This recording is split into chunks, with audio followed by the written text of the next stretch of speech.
Inattisartunut qineqqusaarsitsinaq naggaserlugu qinersинissaq aqaguinnangortoq partiit arfinermarluusut siuttui maanikuuniartivi mippeqatigaluit toqqaannartumik qineqqusaarsitinerput kingullerpaa aallartiparput en partileder rundt forbi det parti. radiokkullut usarnaartut malinngaalluarisi Jeg ønsker, at vi får en god oplevelse af den her udsendelse. Vælgermøderne. Inatsisartut kommunen har kørt i 5 uger, og der er endnu en dag til valget i morgen. Der er 189 opstillere fra 6 forskellige partier. Hvis du kan hvem du vil bestemme på, eller hvilke du vil stemme på, er det muligt for at tage det. Stilling til det ved partileder rundt med i aften. Velkommen til partilederne også. Yes. Vi skal fortælle.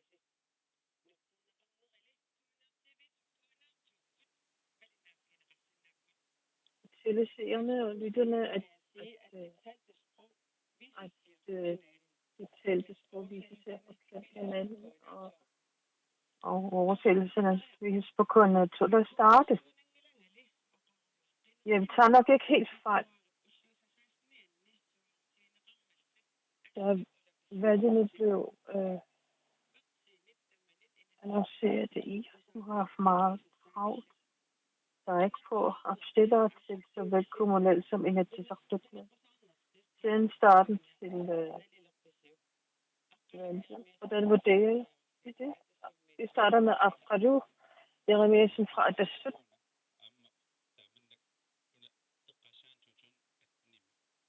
Hvis man tænker på valget i 2018, har vi været med til at samle stemmer igen, men nu står vi klart fast i partiet, så det selvom der er mange udfordringer,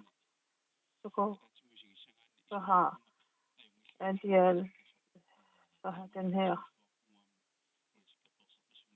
valgkamp været god, og vores politik har, efter hvad vi har hørt, også været meget klar. Hans Enoksen, når det rak. Hvordan vurderer du det for den valgkamp, der har været i gang? Først vil jeg sige, at det har været hårdt med vejret, det har været svært med trafikken og vælgermøderne. Og også i disse, det har været meget hårdt. Der er kun få, der vil deltage ved det vælgermøder.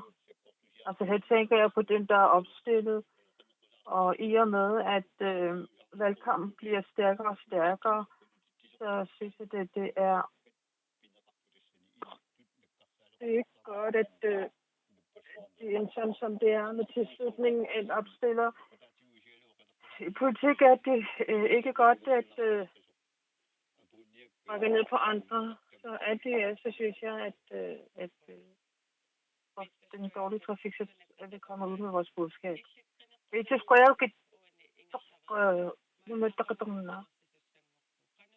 Nu skal vi til valgkamp. Hvordan vurderer du det? Alt det her, så synes jeg, det er tilfredsstillende. Og selvom vi kun er 3,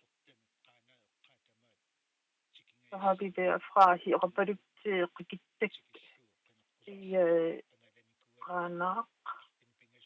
Vi har været ude at rejse. Vi er 8 opstillere. Og vores klare budskaber er blevet velmodtaget. Og det glæder jeg mig også over. Det er helt sikkert, at den, der endnu ikke har besluttet, hvilke ting de gerne vil høre, så glæder vi jo også til Martinussen. Hvad med jer? Hvordan vil du vurdere jeres valgkamp? תחשוב שאתה מאסחר إذا أسمي تتصل نقص سمعني صح كثير رفع تمام aammalu inersistoqqagut atapput tamannanuannarutigeqqartut pineqqusartut apaqutaqarangam tassi innun isumaginnarnum tungasun apaqutaqartarput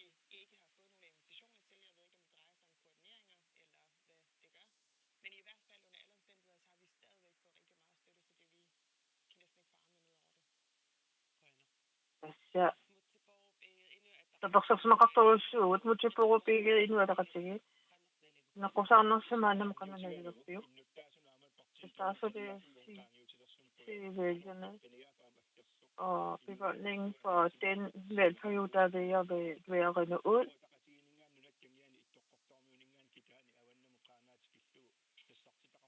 Vi har opstillere fra et par med hele kysten, i Nataraner, og vi har fremlagt vores formål og vores synspunkter meget klart. At kommunalvalget og inatsisartutvalget sker på en gang, er jo ikke sket, og det har jo også en stor opgave for partierne at give noget hertil. Så i morgen får befolkningen mulighed for at vælge til inatsisartutmedlem kommunalvalgsmedlemmer til de næste 4 år. Tak. Erik Kensen, Siumut. Hvordan vurderer du valget? Eller valgkampen? Fra Siumut mener vi, at vi har grund til at være stolte af, at vores parti har været samlingspunkt. Vi har lige afholdt generalforsamlingen, bestyrelsen er ny. Og så har de vist igen, at partiprogrammet er blevet fremlagt for befolkningen, og det er og vi er stolte over, at det blev vedtaget, og det er også gået godt med Siumut stiller op i såvel bygder som byer. Selvom jeg er den nyeste partiformand, og vi lige har afholdt generalforsamling, så synes jeg, at vi har kørt meget godt, og vi har et stort godt håb om, at dem, der opstiller på vegne af Siumut, og som har kæmpet, det vil vi, dem som har været ude på banen, det vil jeg sige mange tak. Jens Frederik.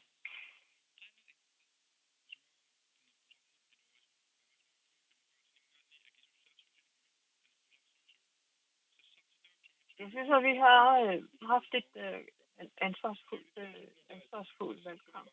Som ny formand er det et stort ting. Vi har afholdt mange vælgermøder. Vi har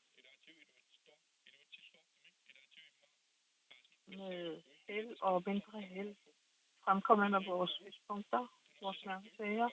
Vi håber, at vælgerne har forstået vores og velmodtaget de ting, som vi har stillet op med. Tak. Efter at partilederne har vurderet deres valgkamp, så går vi over til et andet emne.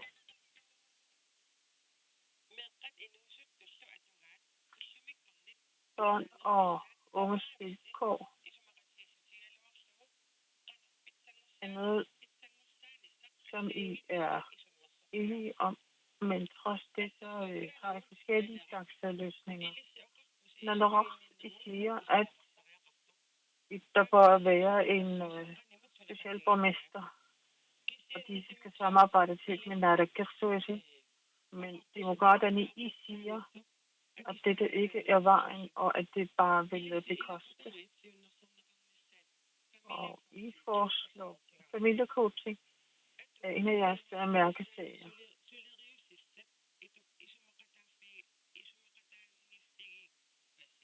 I er uenige i at opnå de vilkår, der er.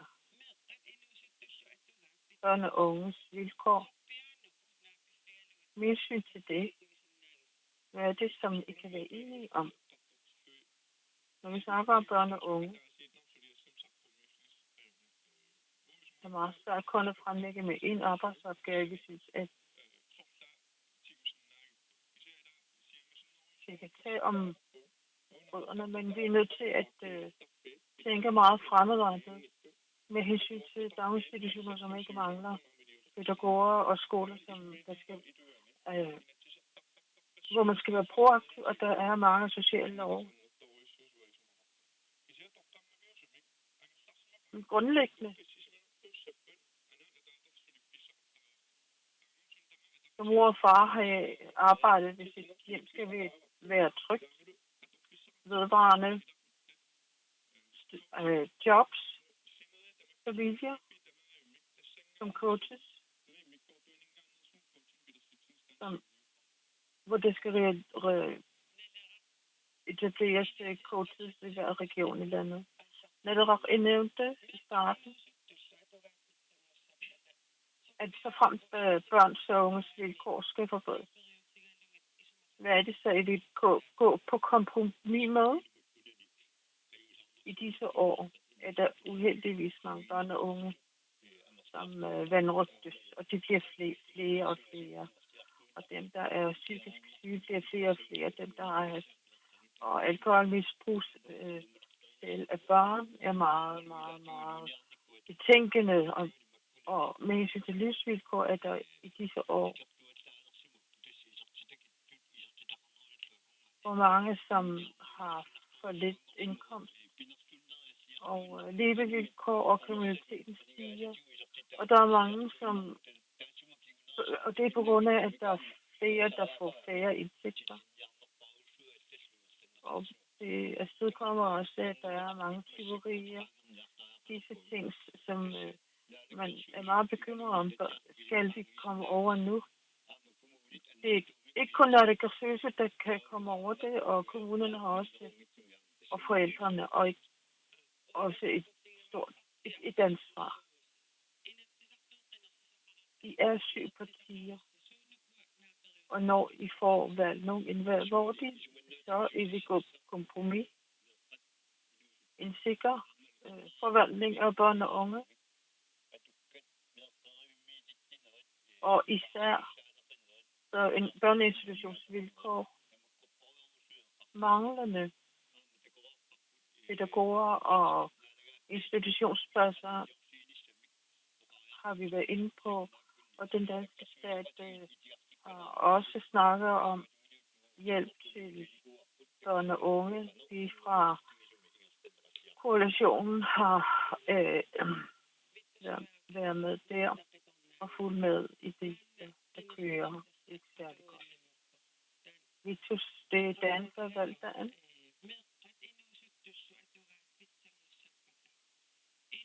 Så frem børns og unges vilkår skal forbedres, hvordan vil I så fra, men at hvor vil I så gå på kompromis?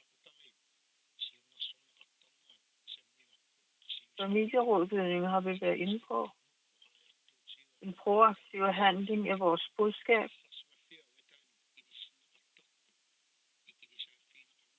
Således at børn, der anbringes uden for nævnet, bliver færre.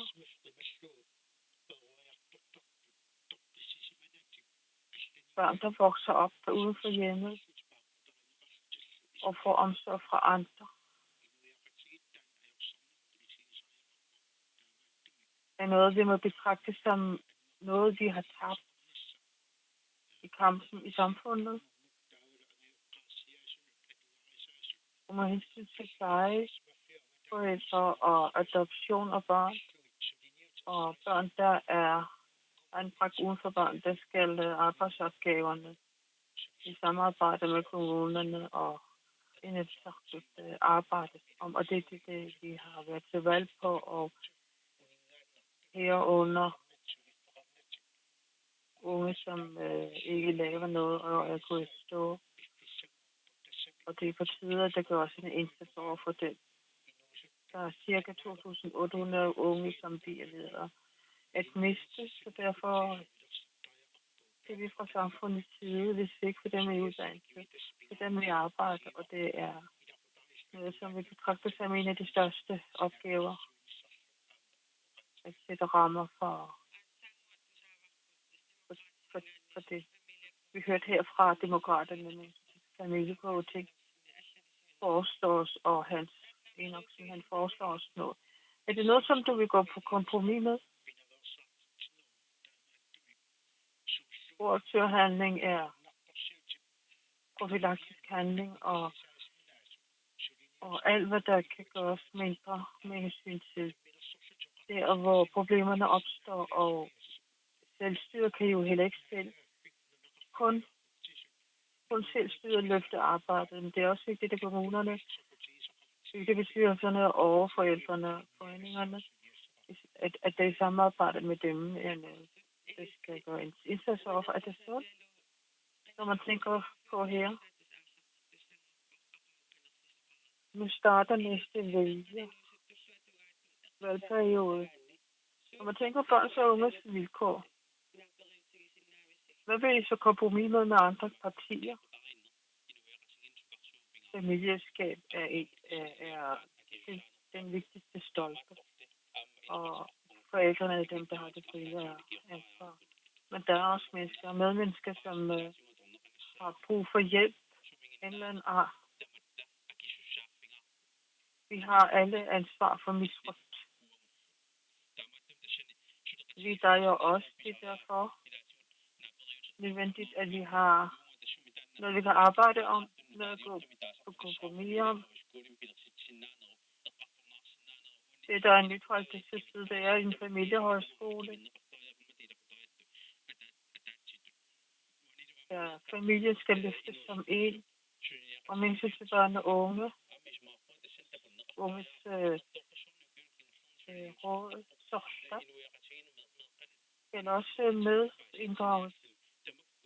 Sorgster har været i gang med mange oplysningsarbejder for børn og unge. Hvordan er det, vi kan løfte sammen med foreningerne, men det er mange ting, der skal løftes. De du nævner. Når man tænker på det, og det vi hører fra de 3 første partiledere,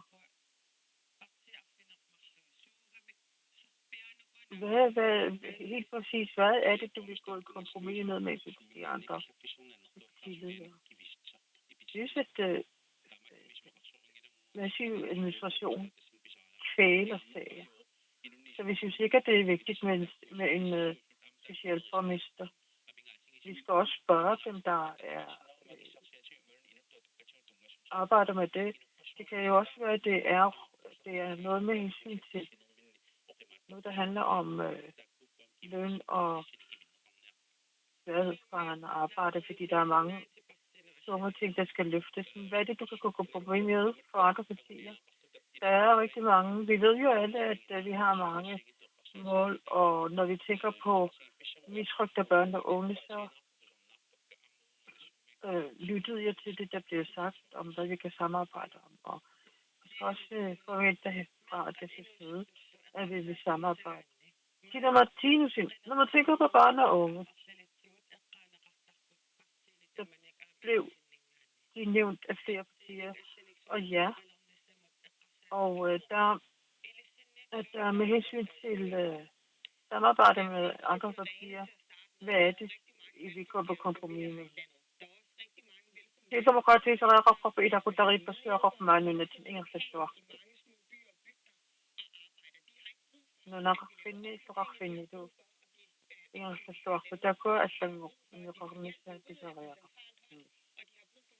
Der går jeg på granat, ingen tilstående, jeg kan så til at være. Nå, i summa pitsanger du.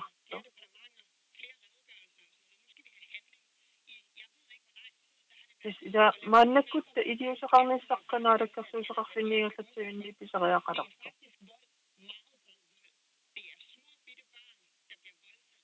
ما قد ميكيسو تميتاد نقطقو إذا قطق بسوي ينسو أختو نسويا تتنام دقات إديو سقام بسغيا قرق يسبوت هي نو eller så frem I kommer ind i inatsisartut og i hvad vil så gå på kompromis med og sammen med andre partier med hensyn til børn og unges vilkår. Naaperiuttoqarniagiluk tassanneeqqa inuustuttummat tisianisulaqqatigiilluaq uusuppugut uqaatseerusuppaa aamma kinuttormukke qineqqusaavat aam uan tiivam itaanguniaaqartussaava imminertoqassangittoq atornertuusaqassangittoq Useborg ikke fra endnu ataqatigiit og man tænker på børn og unges vilkår og du vil gå på kompromis med andre partier.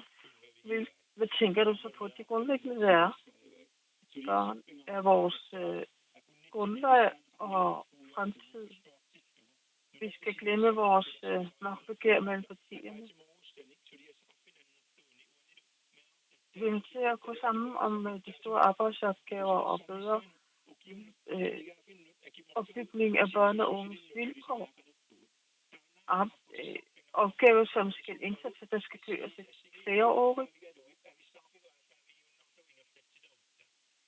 Vi skal ikke skilles ad på grund af vores forskelle, men mødes af de ting, som vi gerne vil arbejde sammen om. Det vi skal have, det er, at vi peger mod det mål, der er grundlæggende, og hvor vi skal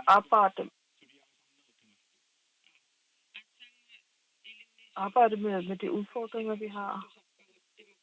Vi forstod og hørt fra demokraternes side om familiecoaching, og når der var med en socialborgmester og at der stod familiehøjskole. Når du hører det, er det noget, som du er klar til at gå på kompromis med?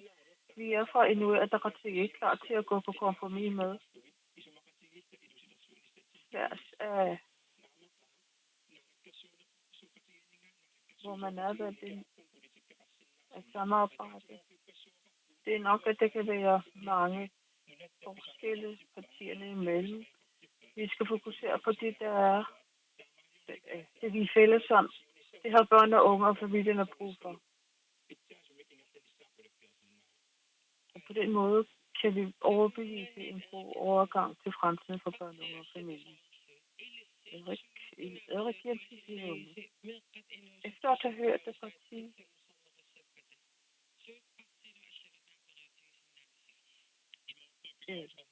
partierne, hvad er det, som vi kan gå på kompromis med. Det er vigtigt, at man er opmærksom på alle de ting, som man kan gå på kompromis med, og vi skal arbejde til først af partierne. Vores formål i Siumut er trygge børn og unge, psykisk raske børn og unge. Vi synes, det er vigtigt fra Siumuts side, at vi skal kunne undersøge, hvilke alternative behandlingsmetoder der er med hensyn til det, forældrene og kommunerne har behov for. Og hvilke ting kan arbejdes på i kommunerne. Jeg vil også gøre opmærksom på, at tallene bliver værre og værre. Og for at vi kan løse problemerne, så skal vi samarbejde. Samle kommuner og med hensyn til socialforvaltningen, så bruger vi omkring 1,5 milliard kroner. Og der bliver flere og flere, der bliver anbragt børn uden for hjemmet på grund af følge dagkassetter. Der bruger vi 700.000 kroner. En af de problemer, der kan være i vores land, er, at der bliver foreslået familiehøjskole, familie på socialborgmester. Er det noget, som du vil arbejde for? Jeg synes, at vi skal kunne tage alle idéer, og vi vil gerne deltage der, hvor der er fælles krav. Og at bane vejen for opvækst for børn og unge vil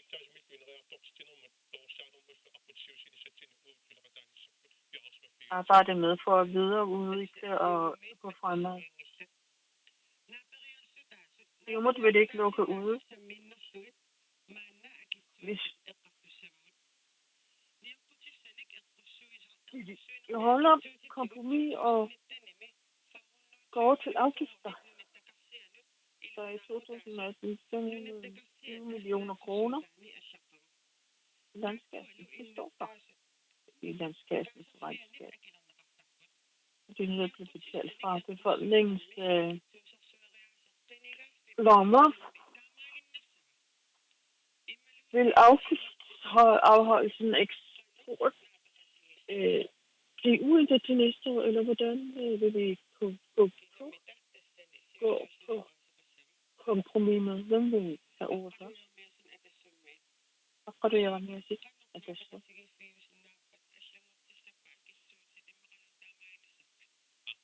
Skal eksportafgiften ændres eller bibeholdes? Vi skal lave en reform. Og det nævnte vi også i vores vælgervideo, altså afgiftsforhøjelser, der ikke er levevilkår bedre. Og der er også mange udgifter for den centrale administration. Det er på sin plads, at vi henter penge fra borgernes lommer. Jeg synes ikke, at vi er med i afgiften. Sådan er det jo ikke, at forbruget bliver jo uændret. Du taler om afgiftsreform. Hvad skal forhøjes? Kan du komme med et konkret forslag? Vi skal ikke hente penge fra borgernes lommer.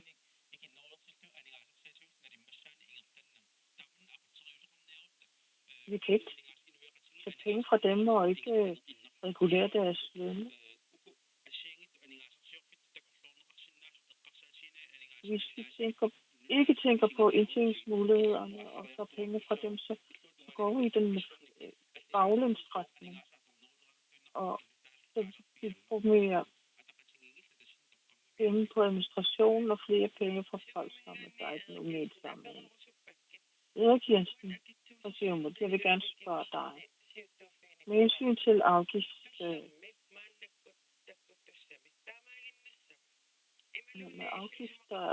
er det noget, som bare skal være så som det er, eller skal der komme med ændringer? Og hvordan vil du kompromis med det? Afsættelse, det rammer jo også mange familier. Vi skal arbejde med, for at det går den anden vej. Sige på den måde, at vi skal søge andre indtægtskilder. Og det er også derfor, at de 4 store søjler er i gang med at blive bearbejdet med hensyn til turisme og fiskeri og andre erhverv med de 4 søjler. Så forsøger vi at udvikle de større indtægtskilder, og vi får dem så nedsættes afgifterne også. Vi arbejder for, at afgifter sættes ned. Vi skal altså lave en skattereform.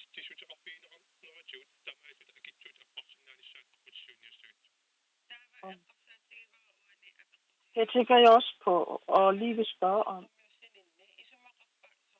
Når du fremkommer på den måde, at der er i forbindelse med indtjening af turismen, og skal det vente til afgifterne nedsættes? Nej, vi bør ikke se på det. Vi kan arbejde med det allerede nu. Der er stor aktivitet inden for turismen, vi skal bruge opgaver og ansatte og også virksomheder. Så er der mange samfundsejede selskaber, som ikke er i Grønland, og hvis vi indfører dem, støtter det til Grønland, så vil det også hjælpe på afgiftsnedsættelse.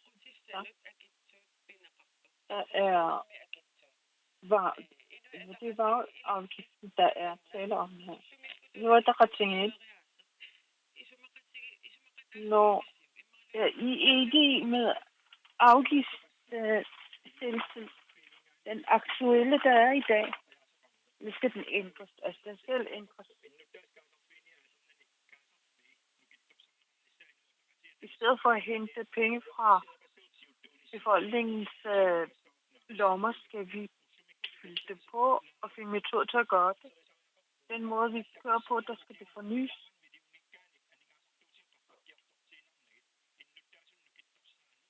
I stedet for vores afgifter til administration bliver højere for hvert år, så skal vi arbejde for, at folk de er mere selvforsørgende. Der er en stigende ulighed. Der er også de usynlige skatter, som også skal nedsættes.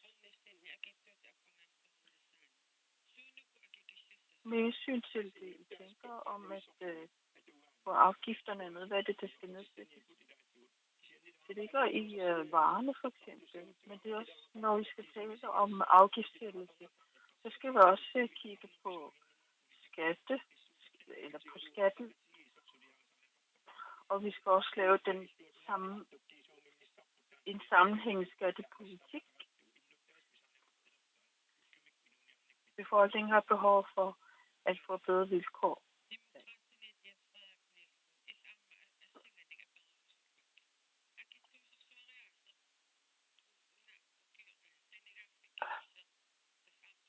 Jens Frederik Nielsen fra Demokraterne. Jeg vil stille det samme spørgsmål. Det er direkte afhængig af afgifter for folks lommer. For eksempel med hensyn til, hvis man skal sætte kaffe og kød afgifter med. Skal vi bare fortsætte på den måde, eller hvordan? En af vores mærkesager, det vil op for, at det skal være lettere at leve for os. Det er jo sådan i dag, at arbejdsmanden, arbejderfamilien, bærer meget på med hensyn til skatter og afgifter. Den udvikling vil jeg vende om på hovedet. Således at når folk får løn, så skal de kunne beholde det meste af deres løn. Men når man tænker på, målet er jo at bære samtidig, at der være afgiftsættelse, og hvis vi skal undgå det, skal vi videreudvikle Viby Lufthavn. Vi udvikler, vi fokuserer på minedrift, råstoffer osv. Vi har været med til at sætte afgifter. Vi forestiller jer, at kødafgiften nedsættes. Hvor skal pengene hentes fra? Hvis man vil have ansvarlig forslag, så skal man også fortælle, hvor pengene skal hentes fra.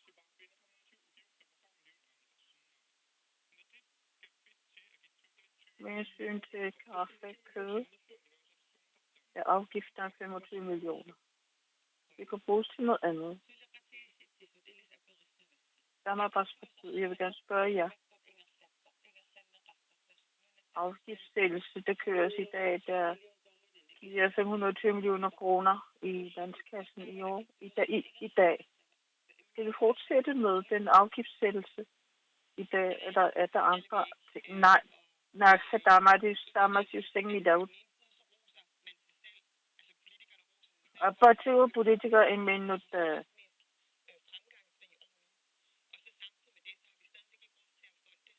nurstoffer.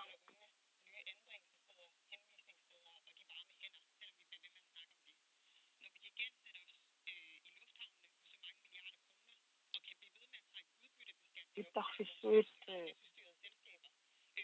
مخصوصة أكيد بيرسونيل أكيد يستخدمون التتابع دا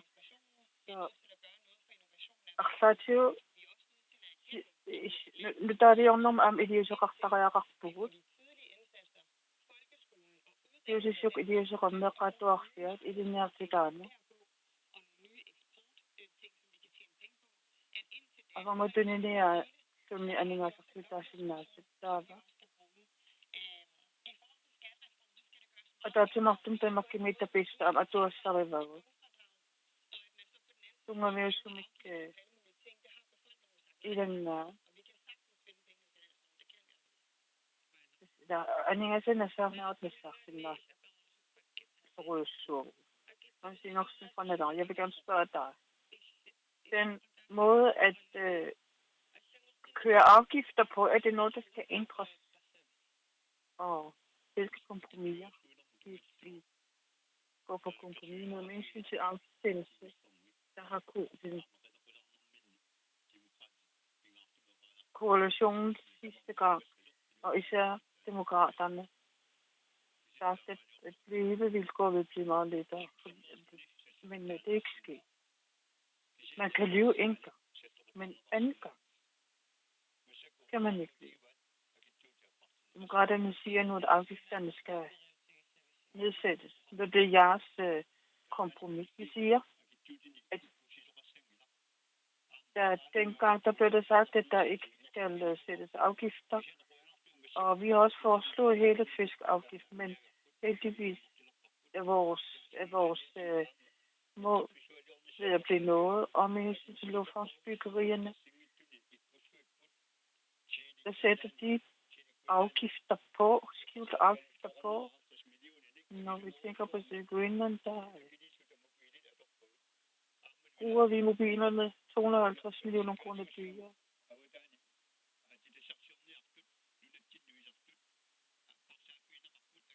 Og den, der ønsker at gå på mine drift, de får også nedsat deres afgifter.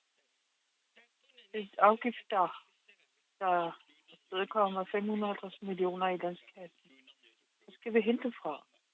Vores levevilkår er meget vigtige i år, og vi kan også se, at befolkningen, som har en indtægt på 250.000 kroner i indtægt, dem er der sådan cirka 20.000, og hvis man skal hjælpe dem, så skal man tænke på levevilkårene i dag og fjerne afgifterne. Men der er dog nej. Jeg har været med i koalitionen de sidste 2 valgperioder. Der er der, som vi hører med, jeg synes, afgiftssættelse.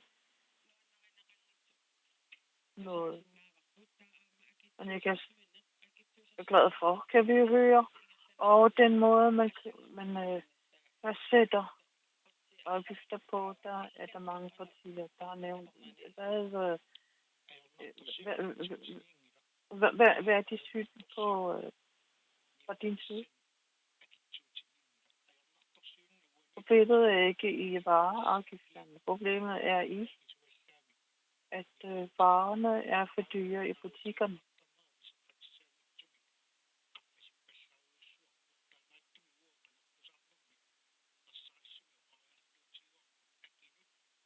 Vi sagde under valgkampen klart, at der med hensyn til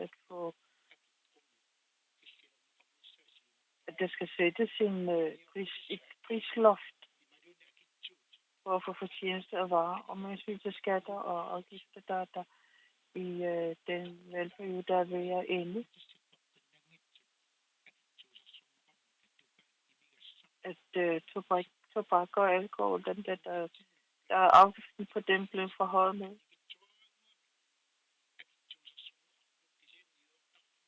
Det der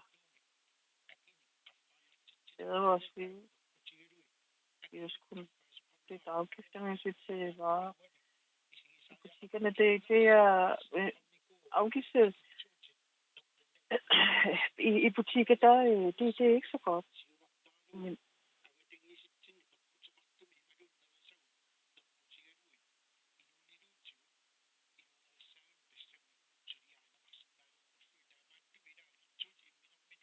vi vil gøre noget, hvad det er med til livsstilscenter for, at vi kan få et bedre liv.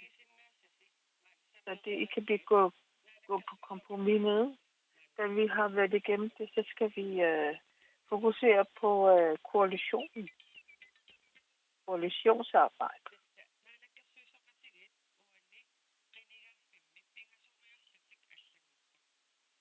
Koalitionen har ændret sig ved den valgperiode, der er ved at være forbi nu. du kommer i Naalakkersuisut-koalition, hvad vil du gøre for, at Naalakkersuisut ikke ændres? At der ikke er koalitionsrotationer? Det er ikke, der vil være nogen, som der vil være koalitionsrokeringer. Vi synes, at det er vigtigt fra Siumuts side, at koalitionsaftalen består valgperioden ude, men der har været af flere årsager været Naalakkersuisut-medlemmer, som er blevet nødt til at træde tilbage.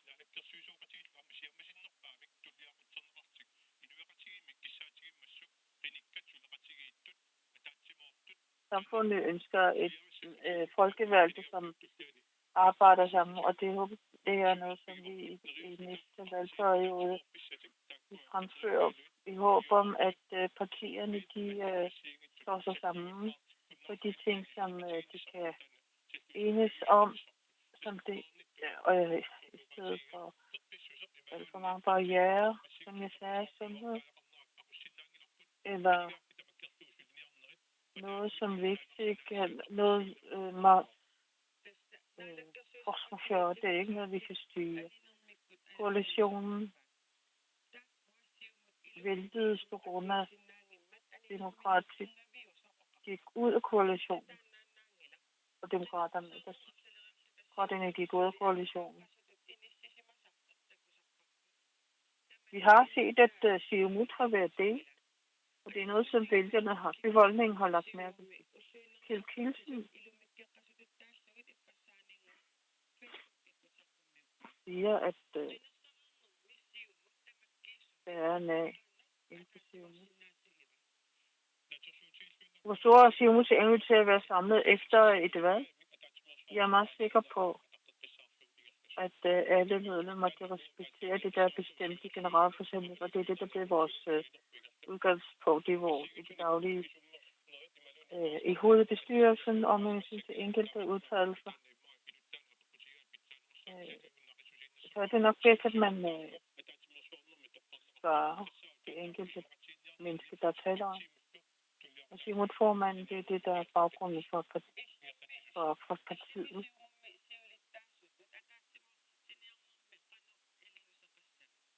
Hvad vil det gøre for at bevare sammenholdet i Siumut? Og det er også en af de ting, som vi har til debat i generalforsamlingen. Og det er det, jeg blev valgt på. Fordi vi synes, det er vigtigt at arbejde for alle steder, bygder og så videre, og byde alle velkommen i vores parti, Demokraterne. Vi har været støttende Naalakkersuisut-koalitionen i 9 måneder. Jeg forventer, at de træder tilbage i utiden.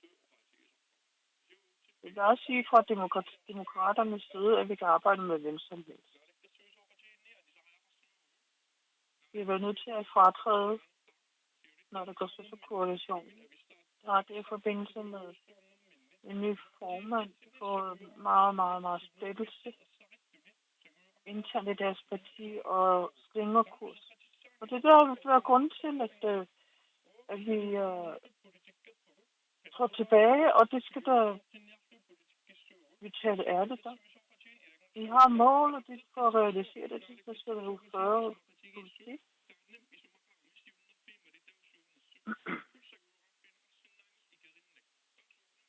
Man kan ikke bare sådan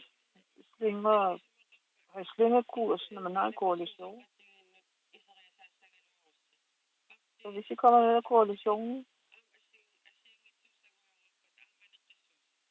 og de partier, I er med i, har slingerkurs, hvis I træder tilbage. Hvis vi har et fællesbud i koalition, vi har en samarbejdsaftale, så skal de følges. Det, der skal siges, det er, at et samarbejde, uanset hvor om det er politik eller det er i byen, og aftalen ikke følges, så skal der være konsekvenser. Det er jo også, vi kunne heller ikke vide det, hvor vi var. Derfor var vi nødt til at afbryde vores deltagelse i koalitionen. Demokraterne siger, at jeres slingrekurs og interne konflikter, hvad vil du gøre? De har ikke svingerkurs i Skive. Formålet har været, at vi i stedet for at arbejde for stillelse, som befolkningen skal arbejde for, at befolkningen er samlet og samle informationer. Og i stedet for at lægge stille til coronakrisen, så har vi haft en melding om, hvor denne og råstofloven skal følges. Det er ikke stille. Så vil jeg gå op for, at det ikke sker det igen. Vi må tage et klart mål. Der er ingen svingerkurs, og de bestemte virkesager bestemte, vi fører henover. Men der kan jeg har deltaget konstant i koalitionen. Vi har samarbejdet fortsætte i den nye valgperiode med Sion. Når vi kigger tilbage på de sidste 8 år, så er der med hensyn til økonomi og erhverv og handel, råstoffer og infrastruktur. Så har vi været nødt til at være førende inden for navigationssektor.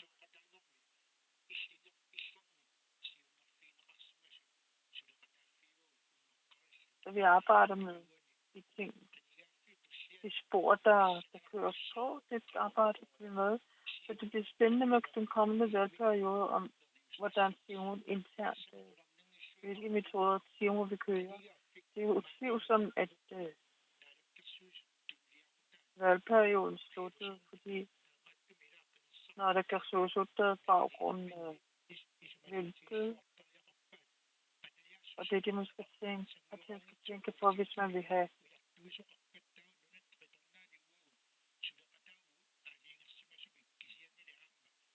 altså, vi arbejder jo med på dine netterdonner. Og den er i hvert fald noget solidt samarbejde. Og så målet for er at løfte samfundet, og det der blev det der skete ad. Og at vælge komme ud til det er gå nok projektet, og hvorvidt kunne projektet bliver realiseret eller ikke realiseret. Det er med hensyn til de store løfter over for befolkningen. Så skal der med hensyn til med ressourcerne, så skal vi kunne løfte noget stort inden for råstof. Erhvervet med hensyn til kommende valgperiode. Vil du være så tæt på Simut igen?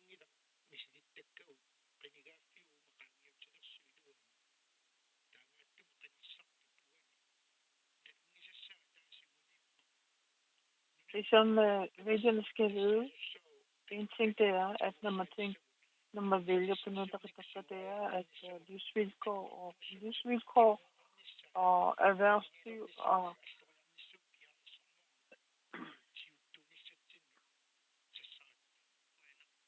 at det er det, som vi er. Derfor vi stiller op.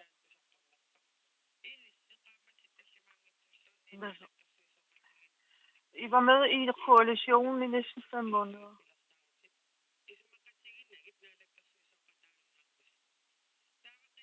I fratrådte koalitionen, og hvor meget evne har I til at deltage i koalitionsforhandlingerne, når det var? Vi er fratrådte, fordi aftalen ikke bliver respekteret. Det vi lavede.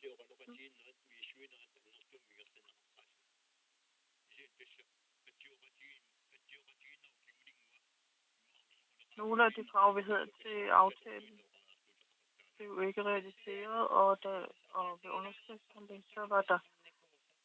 Altså, vi har sagt, hvad der er sket. Hvad vil I? etablering af en koalition, hvor meget deltagervillighed har.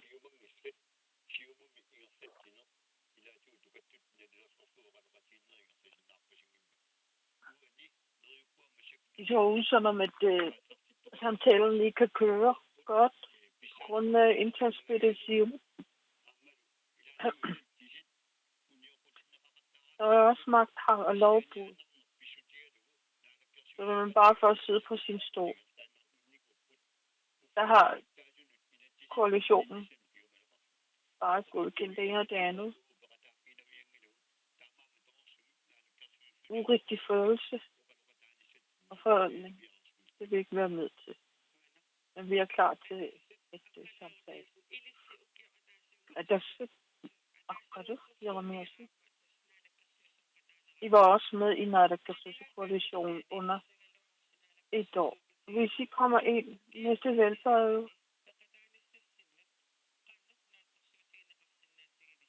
hvor meget kan man regne med, at I vil deltage i 4 år? Og det skal siden til start deltage i koalitioner, og vi har opnået nogle gode ting.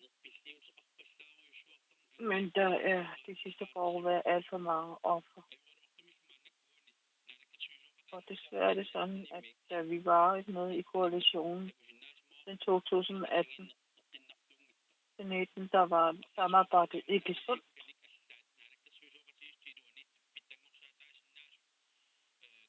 Selv for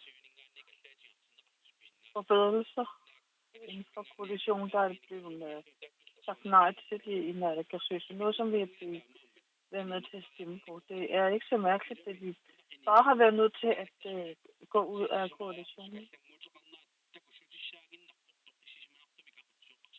At koalitionen kan 4 gange viser blot, at der ikke har været tryk for valgene. At det skal ikke bare stå sådan, som den gør, som ikke dukke. Så vores offringer stoppede, da vi trådte tilbage, og vi skal være samarbejde med igen i koalitionen. Det skal demokratiet. Så ønsker vi, at demokratiet respekteres.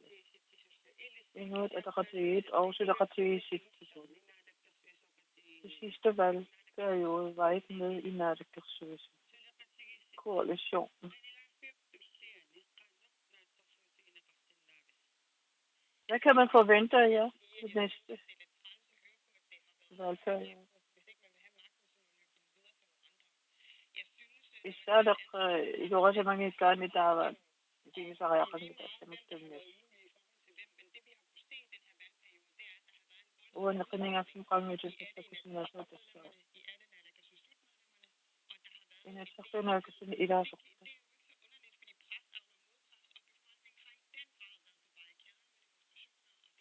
إذا إنه لقد إذا أتخذ شيء تكتب ميكروسكوب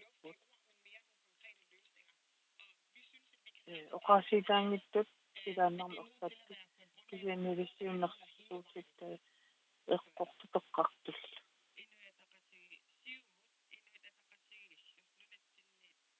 يومت إنه أتقى إنه يسقطني تا يومت de 2 største partier.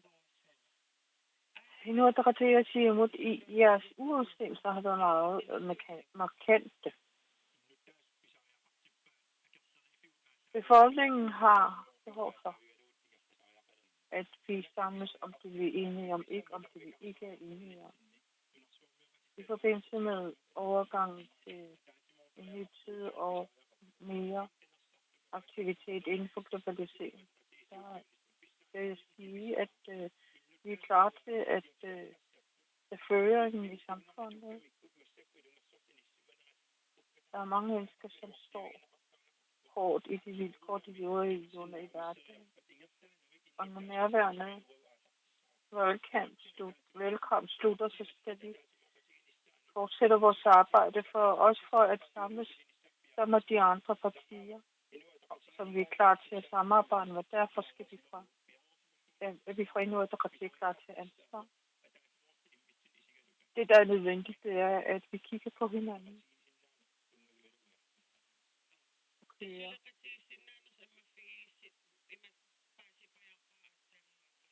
Jeg synes, til samarbejdet, der forstod det sådan, at altså, går nok så et projektet er nødt til at høre om det. Vi samarbejder med sygdom. Der er rigtig mange i befolkningen, der er imod det. De sidste 10 år har det været splittelse blandt befolkningen. Det vi siger fra Inuit Ataqatigiit, at vi ikke vil betale med folks sundhed. Vi skal være samlet om det, vi er fælles om. Ikke det adskiller os.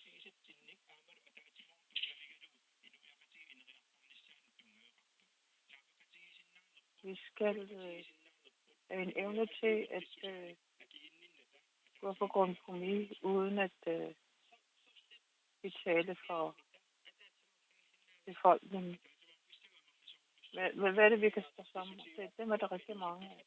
Vi starter med forbedrelse af børns og unges vilkår, skat og afgifter, som alle partierne ser som noget, der skal formindskes.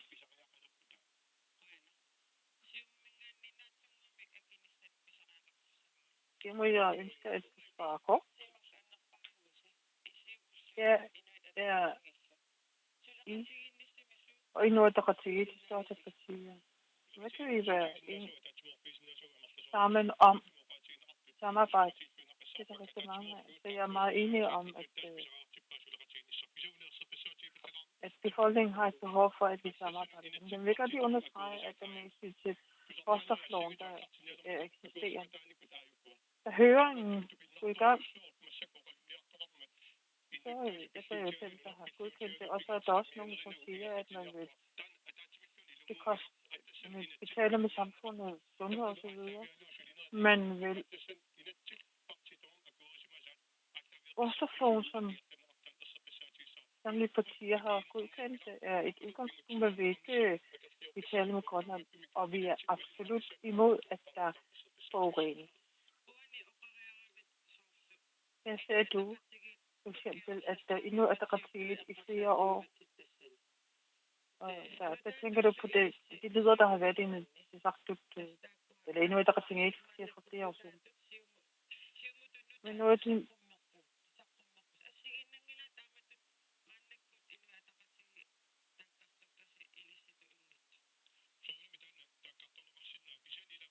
man kan jo sige, at vi som parti nævner som vingerkursen. Altså, vi løber ikke fra vores ansvar. Det er, vi har krav til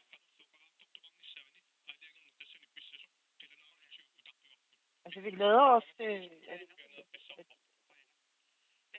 samarbejde, hvor der også værnes om miljøet. De store rokeringer under sidste valgperiode. Og nu skal vi snakke om, hvem der kan arbejde sammen. I onsdags på GU var der debat om råstoffer. Der var Inuit Ataqatigiit og Nadaraq. Vi siger nej til det. Men jeg synes, det går nok sødt projekt. Det er rigtigt, Nadaraq. Vi kan samarbejde med hvilket som helst parti. Det er ikke for udelukkelse. Det, der også er vigtigt for os, det er, at miljøet og dyrene skal værnes om. Dyrene og miljøet skal værnes om, og dem, der vil tjene, dem, der kommer eksternt fra, og vi tjener penge, dem skal det sættes grænser. Jeg siger,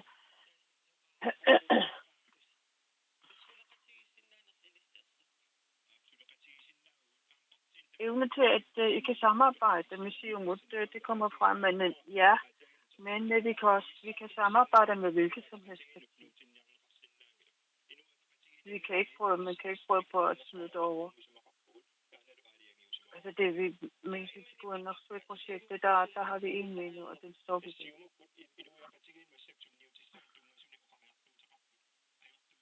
Steven kommer med udtalelser om, hvis det bliver for negative konsekvenser for samfundet, så skal det.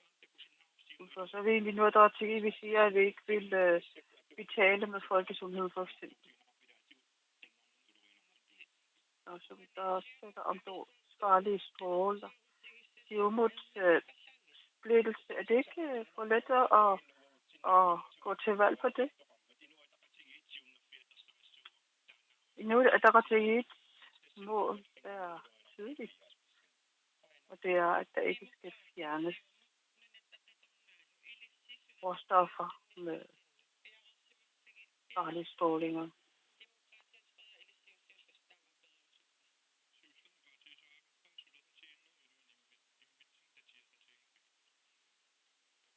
Jens Frederik Nielsen. Altså, jeg synes, det er vigtigt, at tillid er vigtigt, og at man skal være fokuseret på samarbejdsaftalen og ikke have stillet. Jeg er bange for, at hvis der bliver en afstemning om i demokratiets navn, og være ligeglad. Altså, man kan jo sige, at det er et kompromis. Jeg siger det ikke. Der skal være en åben debat om Guanajuato. Der er også mange ting, man kan gå på kompromis med hensyn til Guanajuato. Vil det så sige, at vi kan samarbejde noget, der til? Jeg synes, at jeg er ængstelig for, uanset hvad, folkeafstemningen om uran, hvad den resulterer i. Altså, vi skal gå ud fra samarbejdsaftalen og ikke hvilken fra partier har. Siumut og Nunattaqitornaq, dem har lige jeg samarbejdet sammen med. Vil du forestille dig, at jeg sammen med dem igen? Ja, det vil vi se. Vi er nødt til at vente på det indtil valget og forhandlingerne. Men vi vil fra Siumuts side sige, at det vi åbne for et samarbejde med miljøsamfundet. Det vigtigste det er, at man går kompromis, og at det samtidig skal tage udgangspunkt i, hvis vi siger, at den kan vi ikke arbejde med, sagt på dansk, et ultimatum og stille ultimatum osv., så lukker vi jo ude, ikke? Det, der er udgangspunktet, er de ting, man kan arbejde sammen om. Man skal gå væk fra splittelse, og hvis vi skal opnå et godt samarbejde, vil det være bedst ved en stor force. Vi ejer en stor kraft.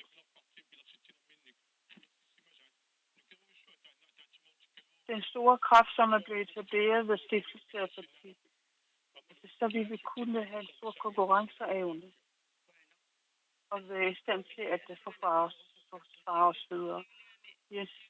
Jens Frederik, I har været kursus samarbejde med Siumut Nunattaqitornaq. Er det noget, som det kan sætte spørgsmålstegn ved, når man tænker på Siumut, det er stadig med længerkurs? Er det noget, som I vil være på teste med? Nunattaqitornaq er vores mærkesag. At vi etablerer indtægtsskiver, at vi finder nye indtægtskilder. Udvikling af fiskeriet og innovation af turismen. Og med hensyn til Guanajuato-projektet den skal altså realisere. Arbejdspladser, afgifter, øvelsessteder, det er ting, som skal være en indtægt for virksomhederne, ikke kun for Sydgrønland, men for hele den grønlandske økonomi. Og hvor skal pengene komme fra, for at vi kan realisere vores mål og ønsker. Men at forbedre velfærden, nogle af vores mærkevarer, og med dem i centrum, så vil vi få fremad. Men kan vi forestille os, at Redondo samarbejder med? En af de store barrierer, det er, men uden at se på, hvad befolkningens demokratiske valg har resulteret i, det ser man ikke så meget på.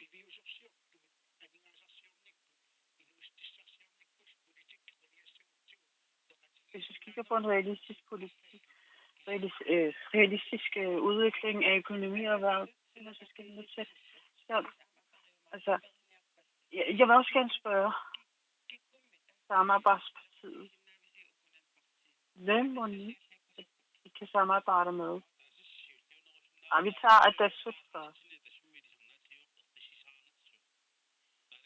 Vores kendetegn har været i vores deltagelse i koalition, det er, at vi er dem, der prøver på at få folk til at falde så ro. Og der er så meget virvar i Siverud, så har Siverud Koralnes kan være at banke i bordet.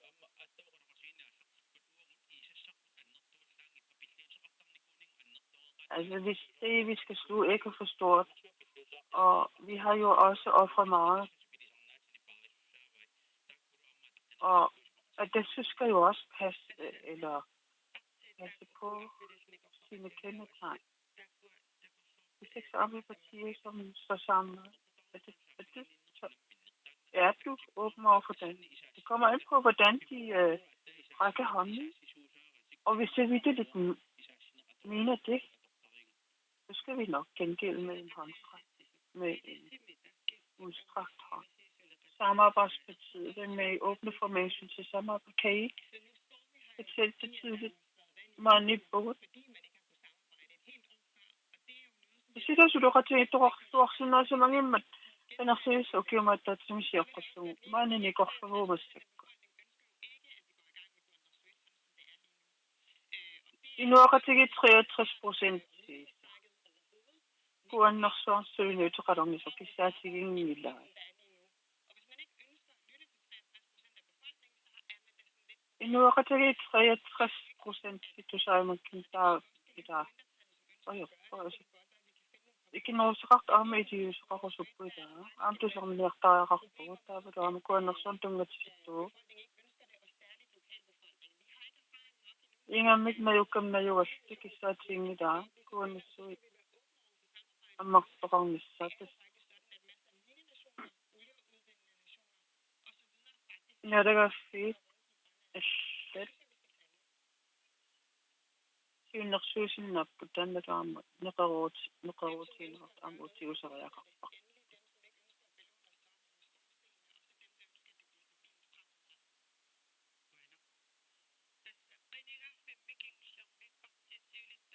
Ved sidste valgperiode 5 partiledere.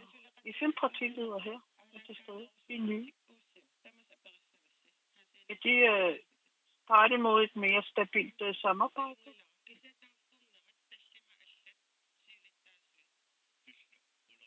Men udskiftningen af 5 nye medlemmer, er det noget, som der vil kunne afstedkomme til noget mere stabilitet? Vi har gode samtaler med gode dialoger med andre partier. Og kun få barrierer. Og vi er klar til at gå i konstruktivt og trykke samt dialog med andre partier. Jens Frederik Nielsen. Der er inklusive af 5 nye formænd i præcis valgperiode.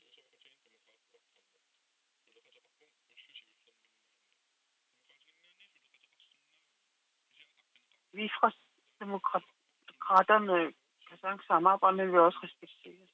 Vi vil have indflydelse, hvis målene følges. Vi er klar til at samarbejde, men det kræver også et kompromis. Jeg skal også starte Victus. At 5 formænd er skiftet.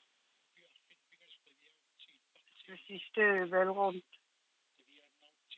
Hvis vi kigger på de sidste 8 år, så er der første parti kun fået udskiftet deres formand 3 gange. Og i stedet for at pege andre partier om, hvor meget udskiftning der er,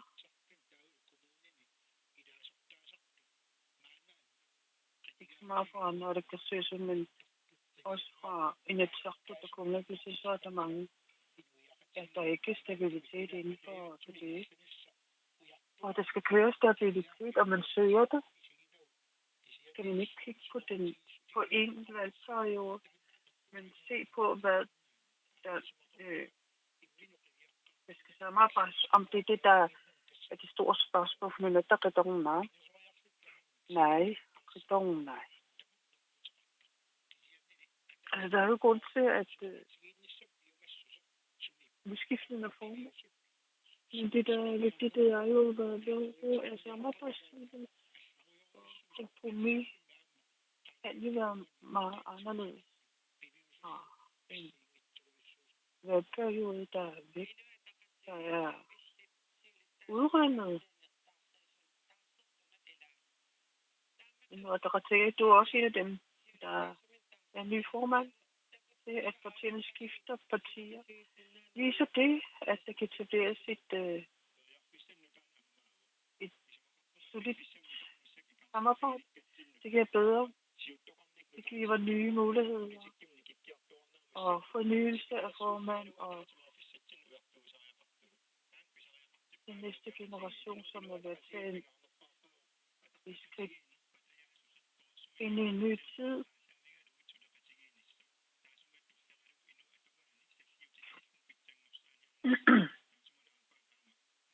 Det, der er vigtigt, det er, at man vil have vilje til at få bedre livsvilkår.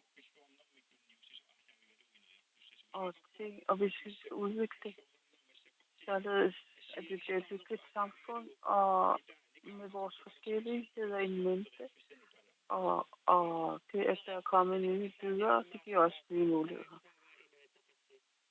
Åbne nye muligheder, siger nu, at hvad tænker I på, at den udskiftende formand, er det noget, der vil føre til noget stabilitet?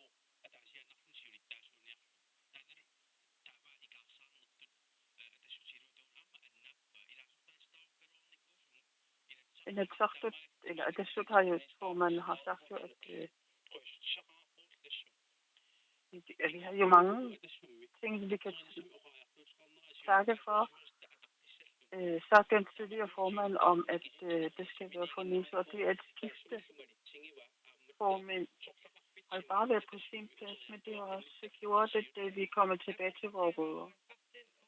Det jeg spørger om her, det er, om at de 5 ledere er blevet udskiftet. De 5 partiledere er udskiftet. Er det noget, der kan give et solidt samarbejde?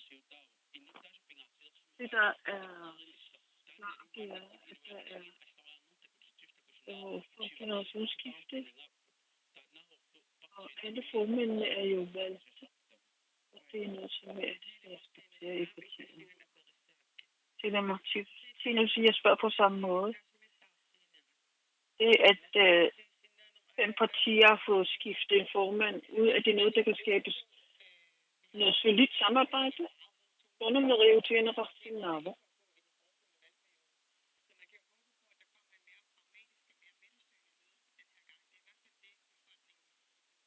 Tässä mitä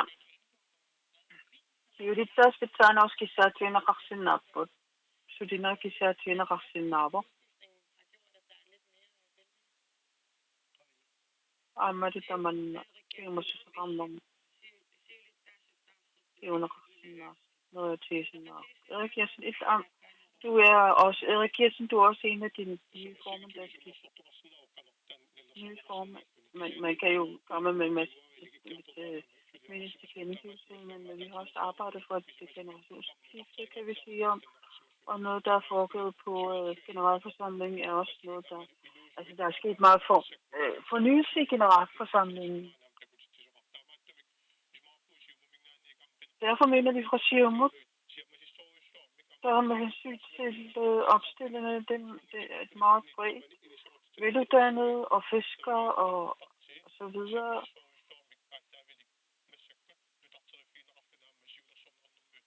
Og Siumut er jo et bredt parti, som vi er fuldkommen med at forny. Vi hører Siumut. Jeg vil spørge jer, alle fire. Så frem til, når der går så koalition skal bestå, hvad er så nødvendigt?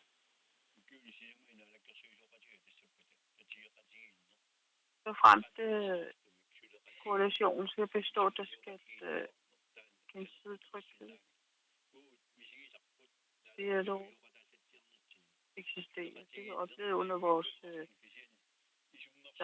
koalitionssamarbejde. Der var der med hensyn til tunge emner.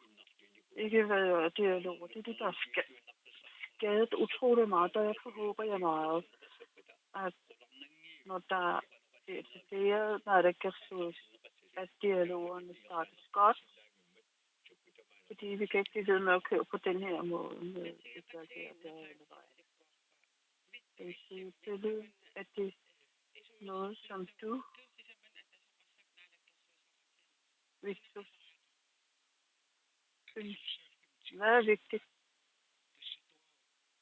At kunne tage et ansvar. Det er det eneste, der er grundlaget for i arbejdet. Det er ikke kun i den valgperiode, der er ved at være omme. At rende væk fra ansvar. Og følge mennesker til at tage ansvar og være ærlig med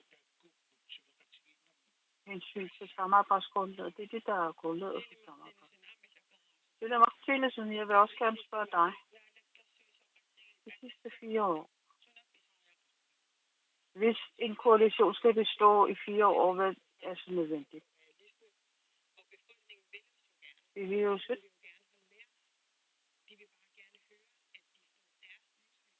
Om du nu er rettigt i nogle om at du er at der kan ressourcer.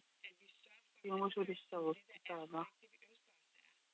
Det vi er tunga vi så tunga vi så kisatium. Sian amma kadasti at der er nogen og gas. Og det synes jeg simpelthen.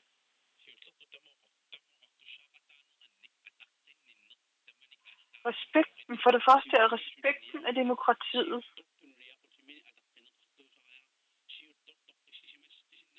Føreren skal have en evne til at have tryghed i koalition. Vedkommende kan ikke bare skifte, hvornår vedkommende vil. Det kan vi ikke bruge i ledelsen af et land. Man får lige slippe folk over væk. Hvis man styre i tryghed, så er det vigtigt, at man har et solidt bredt grundlag. Det er jo modstændigt, hvis en koalition skal bestå i 4 år. Hvad skal der til for at kunne bestå 4 år? Og så må sidde.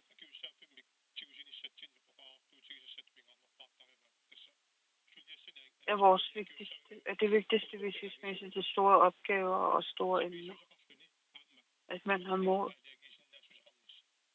og evne til at tage beslutninger, kompromis, ja, og at tage ansvar er også nogle overskrifter, men med store beslutninger sker, at man ikke flygter, og at man er medansvar. Mod blev også. Hvad synes I på det?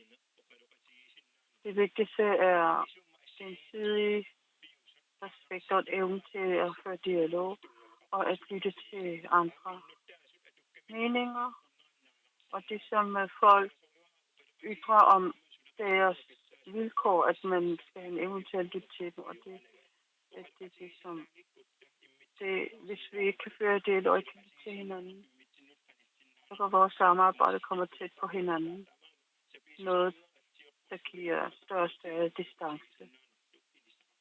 Så sammenhørighed og dialog er noget, som er grundlag for et udviklingssamarbejde. Demokrati. Hvad skal der til for at fire koalitionen består 4 år? Så skal jeg sige måde, men gensidig tillid er absolut i centrum. Hvis man har en aftale, så skal man afholdes, og kompromiser skal fokuseres på. Det jeg har behov for her ved det næste spørgsmål, det er, at til valget i morgen, og efterfølgende skal der dannes en koalition, og før det er en forhandling, og det skal føres. Hvem er det, vi de næste 4 år mest egnet til at være formand for Naalakkersuisut? Sig det, Martinez. Kan du svare? Apakut du sang i dag? Apakut. Ina Naalakkersuisut yrittäisyyttäisyyt Naalakkundannokkaa. Atso taas. Atso qangita. Sunnam apakkuta. Aqajarimis. Ina Naalakkersuisut yrittäisyyssara. Vaccination. Vi kan ikke nævne andre partier. Vi står frem som parti. Jeg vil ikke være tilbage og holde med at sige akademisen, men det vil man også gerne med forståelse for. Hvem skal være formand for Naalakkersuisut Erik Kinsen? Først vil jeg lige sige, at befolkningen har et ansvar ved deres valg. Og partiet Siumut, der er formanden den, der skal tage ansvar. Det er som vi kører. Jeg tror, jeg kan det samme spørgsmål til dig.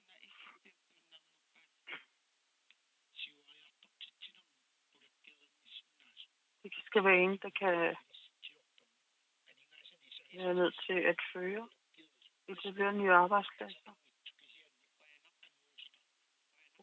bringer flere indtægter. Endnu er der ret til samme spørgsmål. Hvis befolkningen får muligheden, der endnu er der ret til det ikke i tvivl om, at vælge Mutti som formand for Naalakkersuisut. Hvad med dig, Hans Henriksen? Det er det, jeg ikke har svar på nu. Det gør det største parti, der skal forhandle.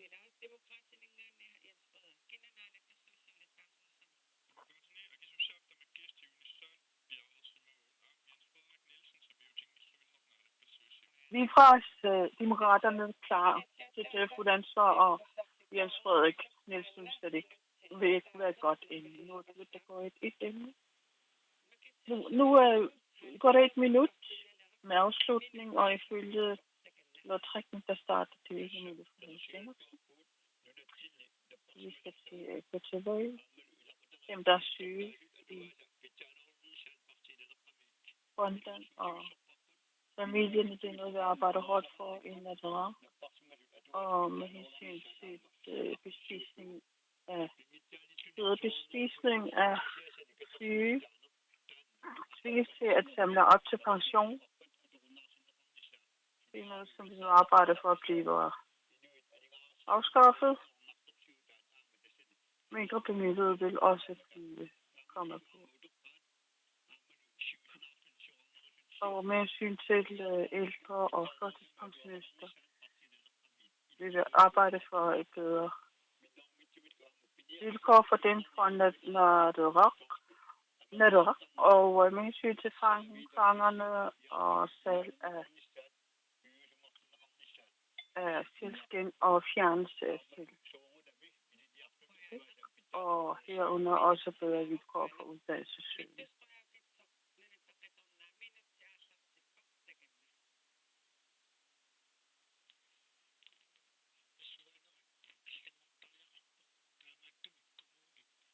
Kommunestrukturen skal laves om, og derfor går vi også til valg på vurderingen af kommunerne. det skal være bedre forhold for uddannelsessøgende priser. Og med hensyn til etablering af fiskearbejdspladser, der peger netredongene på, at vi skal søge. Og med hensyn til mining med råstofudvinding, der skal vi også kunne danne forsøgsklasser og for at tage nærmere statsligt mod selvstændighed. Det skal vi jo gå tilbage til, der nævnt.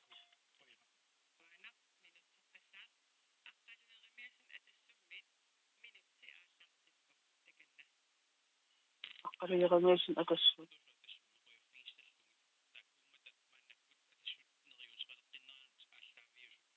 Vi tager til dem, der giver udgangspunkt for dem, der lægger grund for, at der sukker igen. Og tusind tak til alle andre og for KNR og alle i befolkningen takker. Ja. Og der så vi etablere lige vilkår inden for rigsfællesskabet. Vi taber ikke vores identitet i rigsfællesskabet. Og jeg vil også understrege, at være liberal er frihed, og det er det, de går til valg på med hensyn til livsvilkår. Jeg tror nok, han sagde ishockey også skal etableres og godkendt. Nå, issport. Issport, tror jeg nok, han siger. Jeg er ikke helt sikker. Tille Martinesen. Et minut kører nu.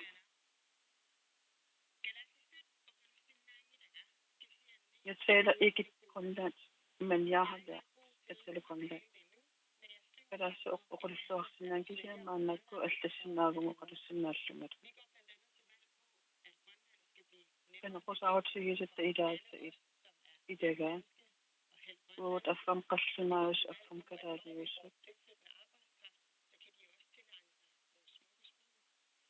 طبعا صوف إذا إنه تتعامل كذا قاسين إذن يامسات وأم أقول سيود قطاع وشبا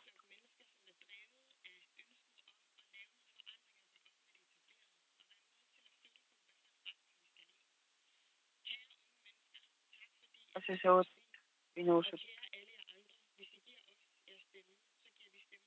إنوت سيود داغا داما تتاسين إن فتبقى السواقود إنوشت داما نتنباتين أمرو إنخلو تلي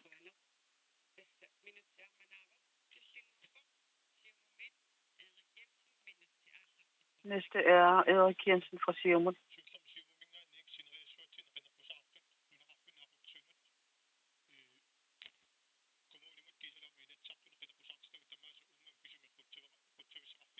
Jeg vil takke til alle dem, der er stillet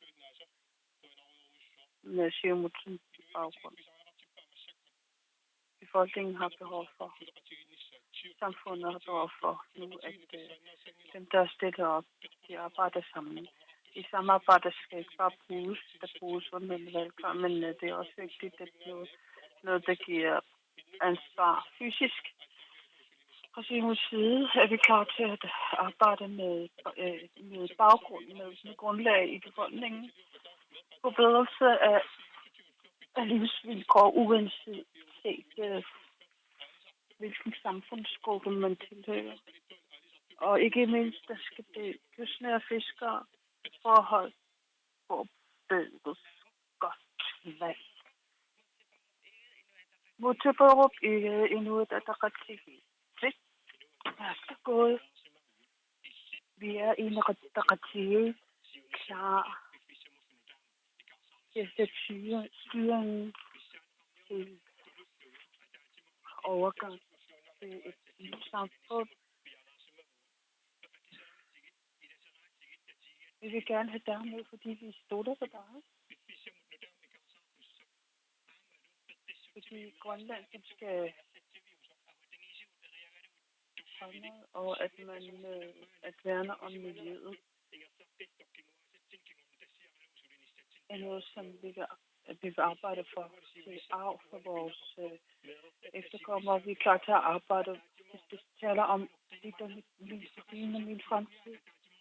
Samhørighed, børn og et samlet folk. Hvis I giver os mulighed for, at vi kan gøre godt valg i morgen.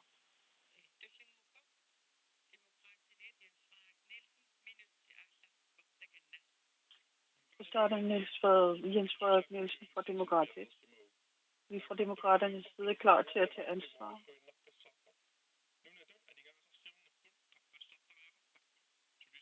Vi skal som land